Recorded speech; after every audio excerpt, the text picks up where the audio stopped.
Não tem como falar de agenda ESG sem entrar no tema da descarbonização. A busca pela redução e neutralização das emissões de gás carbônico é prioridade em muitas empresas. E aqui na Companhia Brasileira de Alumínio, esse assunto ele recebe atenção especial. Aliás, a CBA vem trabalhando pela descarbonização há anos. Nossos índices atuais já são bastante consistentes e melhores que a média do setor. Mas a gente ainda quer ir além. Temos um planejamento ambicioso, inclusive com metas para 2030. Eu sou a Ludiane Lara, consultora de comunicação da CBA, e te acompanho nesse episódio. Vamos falar sobre os desafios da descarbonização, os projetos da companhia e a relevância dessa pauta no mundo dos negócios. Conecta CBA. Histórias de inovação e sustentabilidade na Companhia Brasileira de Alumínio. Iniciativas de redução de emissões, projetos de compensação e de apoio à biodiversidade fazem parte da estratégia da CBA na busca pela descarbonização. E para conversar comigo sobre esse assunto, eu recebo dois convidados super especiais e que fazem parte da história da CBA. Um deles é o Luciano Alves, CFO da CBA. Seja bem-vindo, Luciano, é um prazer te receber. Obrigada por estar aqui com a gente. Obrigado, Lud. É um grande prazer estar aqui com vocês e falar um pouco mais desses temas tão importantes para a CBA. Obrigada, Luciano. Tão importante e várias pessoas têm dúvida desse tema, né? Então eu estou super empolgada para esse bate-papo. E para complementar o nosso time de hoje, temos o Davi Canassa, diretor da Reservas Votorantim. Muito bom te receber aqui, Davi. Tenho certeza de que você terá muito a compartilhar com a gente sobre esse assunto. Olá, Ludiane, Luciano, prazer estar aqui com vocês e para compartilhar um pouco dos desafios que nós estamos enfrentando juntos aí na CBA. Certo, vamos falar um pouquinho de número, né, para contextualizar os ouvintes aqui. Dentro da agenda ESG da CBA, a gente tem diversos programas e metas, inclusive a gente tem falado desses programas nos episódios passados. Até 2030, por exemplo, pretendemos reduzir 40% de nossas emissões de gás carbônico de produtos fundidos em relação aos nossos índices de 2019. Mas isso não é novidade na nossa estratégia. Há anos a CBA já trabalha com esse propósito. Por isso que hoje emitimos 2,56 toneladas de carbono equivalente por tonelada do metal líquido, enquanto a média global é de 12,8 toneladas. Bom, aqui a gente fala de números, né? Deixa as pessoas até um pouco confusas, então vamos entender melhor o que isso quer dizer. Luciano, quais os caminhos que a CBA ela tem trilhado para chegar a esses índices e reduzir cada vez mais a sua pegada de carbono? Legal, Lud. Hoje a CBA já é um produtor de baixa pegada de carbono, com uma emissão que é 4 vezes menor que a média da indústria do alumínio. A nossa matriz energética ela é 100% de fontes renováveis e pretendemos manter isso para o futuro. Nós temos também trabalhado em diversos projetos de inovação e tecnologia que podem reduzir ainda mais essa nossa pegada de carbono. Um bom exemplo de projeto que temos aqui é a caldeira biomassa para a produção de vapor na alumina, que reduziu nossas emissões em 63% ao trocar gás natural por biomassa naquela etapa de produção. Outro exemplo é a modernização da tecnologia de produção de alumínio líquido nas salas fornos, que pode reduzir nossas emissões em até 0,5 tonelada de CO2 para cada tonelada de alumínio. No futuro, queremos também aumentar o conteúdo reciclado em nossos produtos pelo maior uso de sucata em nossa produção, na CBA e na Metalex também.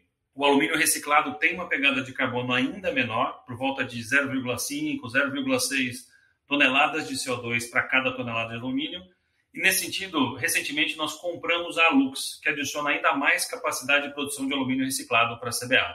Caramba, tem bastante exemplo de projeto que tem trazido resultados para a CBA nesse caminho da descarbonização.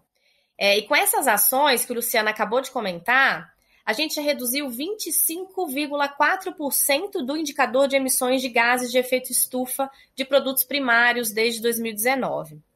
E quando a gente pensa na indústria como um todo, o alumínio ele tem um papel importante nos projetos de descarbonização, certo, Luciano? Sem dúvida. Toda essa tendência de descarbonização está muito relacionada com o alumínio, de duas maneiras. Em primeiro lugar, a indústria do alumínio é muito intensiva em energia elétrica e, por isso, hoje tem muitas emissões, que vem principalmente da geração de energia elétrica através de termoelétricas a carvão, que não é o caso da CBA, é principalmente os chineses e produtores asiáticos. Existem diversas ações e um foco grande da indústria na mudança dessa matriz energética e de novas tecnologias para que no futuro tenhamos menos emissões na indústria toda. Em segundo lugar, devido às suas propriedades, como por exemplo ser infinitamente reciclável, ser leve, resistente, entre outras, o alumínio deve ser mais utilizado no futuro em aplicações como geração de energia solar ou eólica, veículos elétricos, linhas de transmissão de energia, e também pode contribuir para uma redução das emissões, não só na própria indústria, mas também de outras indústrias que são nossos clientes. E além das diversas iniciativas de mitigação das emissões, a CBA também tem estudos para avaliar os caminhos para a neutralidade de carbono. Para isso, a compensação ela é fundamental. O Davi comanda a Reservas Votorantim, responsável por administrar o legado das águas no Vale do Ribeira, em São Paulo, e também o legado Verdes do Cerrado, em Niquelândia, Goiás. A CBA é uma das empresas fundadoras do legado das águas e é proprietária do legado Verdes do Cerrado. Essas duas áreas juntas somam mais de 60 mil hectares de floresta. Davi, primeiro, conta pra gente qual a relevância dessas duas reservas naturais que nós temos. O quanto que elas oferecem de crédito de carbono para a neutralização. Bom, Ludiane, é incrível o trabalho que é feito nesse sentido de conservação dessas florestas, né, e o trabalho que a CBA faz nos dois legados. Primeiro, a gente tem que entender que as florestas, elas puxam o carbono da atmosfera, capturam ela tanto nos seus troncos, folhas e nas raízes, né? E esse carbono capturado fica por dezenas de anos ali, né? E enquanto a floresta está saudável, esse carbono continua ali aprisionado. Então, nos dois legados, nós temos florestas muito saudáveis, que têm um total estimado entre os dois legados de quase 20 milhões de toneladas de carbono estocadas ali nesses legados. Isso é fundamental para o futuro da indústria de alumínio, porque o Luciano contou de todos os esforços que a indústria está fazendo para reduzir ao máximo possível a sua emissão na produção do alumínio. Mas sempre vai faltar um pedacinho no final que vai precisar de uma compensação desse carbono que está sequestrado nas árvores e estocado ao longo de décadas nessas florestas. Então, este trabalho pioneiro que nós estamos fazendo aqui na CBA, tanto do ponto de vista de manter as florestas bem conservadas, né, com alto nível de qualidade, e produzindo novas florestas através dos nossos viveiros, que nos dois legados nós temos uma capacidade de produção somada de mais de 200 mil unidades de produção de árvores por ano. Isso combinado dá à CBA um conforto no futuro de que as suas grandes metas de médio e longo prazo vão ser atendidas com este e com outros projetos que virão ligados à floresta, mais os esforços conjugados da indústria na redução da pegada de carbono. Eu convido até o ouvinte a acessar o Instagram do Legado, @Legado do Cerrado e @Legado das Águas, para poder ver um pouco do que o Davi está falando, né? Vocês enxergarem como a imensidão dessas florestas, elas são tão bonitas, né? Tem imagens de animais silvestres que são encontrados nessas reservas. Então, é um espaço realmente de muito orgulho, né, para nós, e saber que somos mantenedores desse espaço, estamos juntos aí nessa jornada. Então, eu convido o ouvinte para poder acessar, para ver um pouquinho do que tem de imagem, de como são essas reservas naturais, né? Pessoal, esse é o Rio Traíras, essa queda d'água linda. Estamos aqui na trilha do Rio Traíras, dentro do Legado Verdes do Cerrado. E esse rio nasce aqui na Reserva de Desenvolvimento Sustentável, percorre 52 quilômetros e é aqui mesmo que é feita também a captação que abastece a cidade de Niquelândia, com mais de 40 mil habitantes. Ou seja, a importante função de um rio no Cerrado. Hora do almoço, aqui no Legado das Águas, e quando você está almoçando, certamente vai aparecer aves anilhadas. Elas estão olhando aqui, ó, a Maria Cavaleira, que acabou de cantar, tá com uma anilha vermelha. E Davi, voltando em você, por que é necessário essa neutralização de carbono?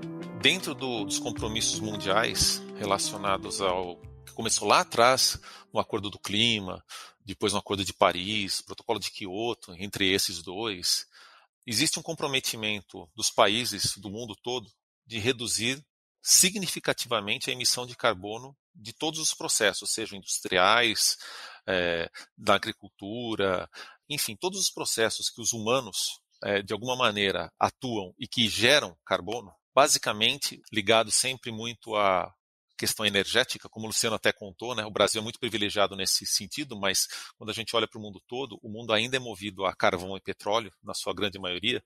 Então, reduzir drasticamente o uso de carvão e petróleo, trocar energias, trocar processos industriais ou melhorar através de inovação, vão fazer com que essa redução vá acontecendo paulatinamente em todos os segmentos da sociedade.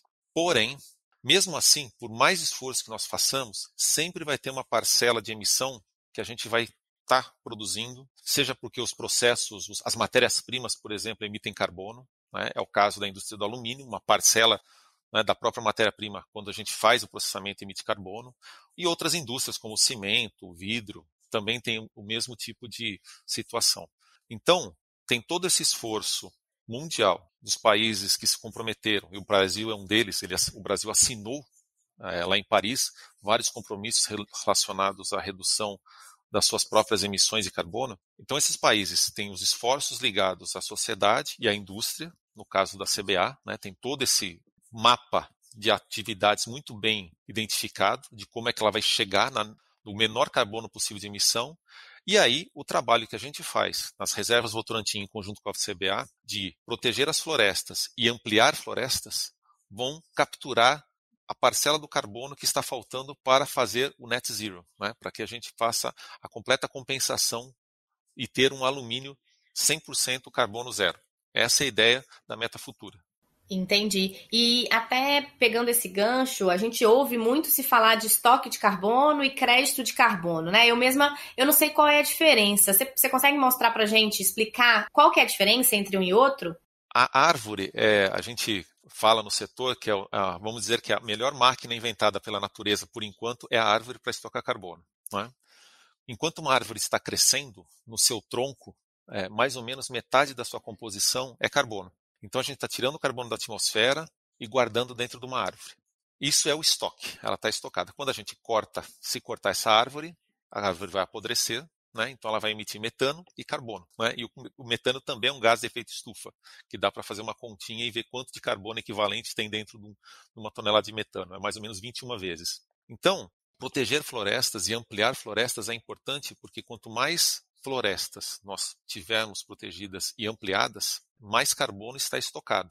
E o delta, imagina que essa é uma ação voluntária. Alguém mantém uma floresta de maneira voluntária, como é o nosso caso aqui na CBA, quando nos seus arredores outros estão fazendo desmatamento, pode ser até legal, né, um desmatamento autorizado, mas voluntariamente a CBA decidiu manter uma floresta em pé. E por causa desta decisão voluntária, a quantidade de carbono que está estocada nas árvores, quando comparado com o que estão sendo desmatados, é feita uma continha nesse sentido, esse delta vira um crédito de carbono para a CBA, né? Então, o fato de ela conservar florestas, uma parcela do carbono que está estocado na árvore, vira um crédito para a CBA. E esse crédito ela pode usar para abater na quantidade de emissão que ela tem na indústria de alumínio.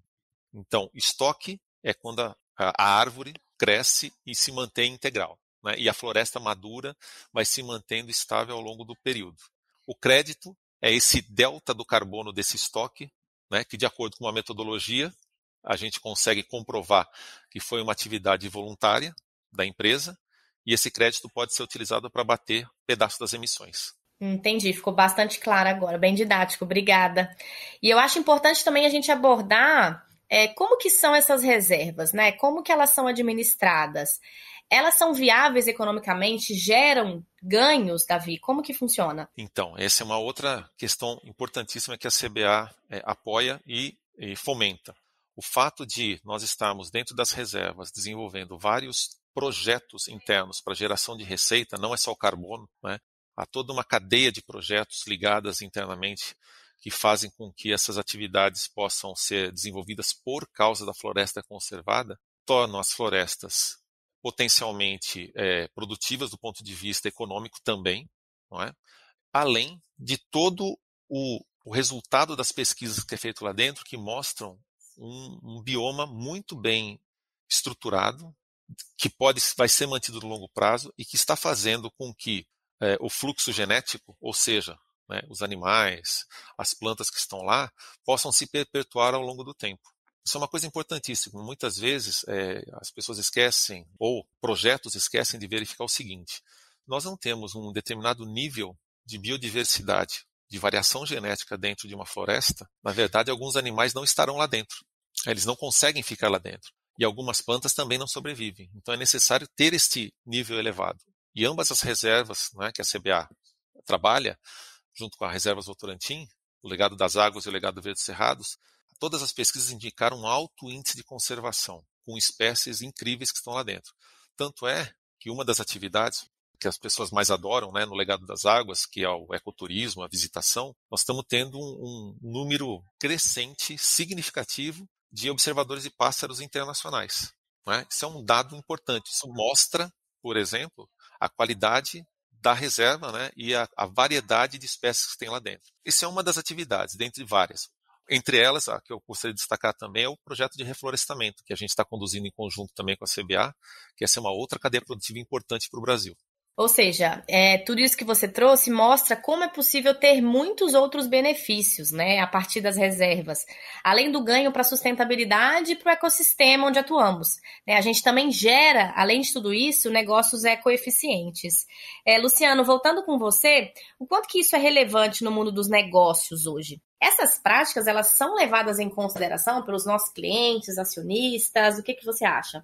Sem dúvida, Lud, isso já é muito relevante e tende a ser cada vez mais relevante no mundo dos negócios. A gente sente um interesse crescente e um foco muito grande, tanto de investidores, como da sociedade em geral, nossos clientes, fornecedores, e não só focados nos aspectos econômicos, mas na sustentabilidade dos negócios, das empresas e das soluções que nós desenvolvemos em conjunto. Nós temos conversas profundas sobre isso com os nossos parceiros, investidores, e muitas soluções de mercado têm evoluído, como os créditos de carbono que o Davi já mencionou aqui, investimentos em soluções mais sustentáveis para reduzir a pegada de carbono ou para melhorar as operações. Nós vemos que, naturalmente, esse tipo de discussão e iniciativa já faz parte da rotina dos negócios de hoje e é uma fonte de vantagem competitiva para quem já é mais evoluído nesse tema, como é o caso da CBA. Excelente, Luciano. Viu como tem bastante coisa interessante acontecendo na Companhia Brasileira de Alumínio?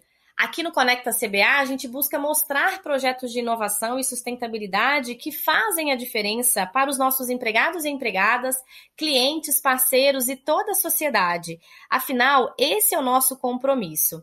E eu convido você a conferir mais informações sobre a empresa no site porqueinvestir.cba.com.br. Davi, Luciano, muito obrigada pela participação de vocês. Acho que foi um episódio bastante esclarecedor, afinal esse tema ele está bastante em alta, né? As pessoas estão buscando saber sobre as questões de crédito de carbono, então foi bastante interessante. Muito obrigada por vocês terem aceitado o nosso convite. Bom, obrigado a você, Ludiane. Nós estamos sempre abertos aí para contar mais e explicar esse desafio que a CBA resolveu enfrentar, relacionado principalmente a essas questões das florestas e a possibilidade de contribuir com um mundo cada vez melhor. Obrigado, Davi. Obrigado, Lud. É um prazer grande para mim estar aqui falando sobre isso com todo mundo e eu convido a todos a acessarem o nosso site de RI. Lá nós temos muito mais informações sobre esses temas e outros temas que podem ser muito interessantes para todos. Você pode acessar outros episódios do nosso podcast em conectacba.com.br. Eu te espero no próximo episódio. Muito obrigada pela presença até aqui. Até mais. Conecta CBA.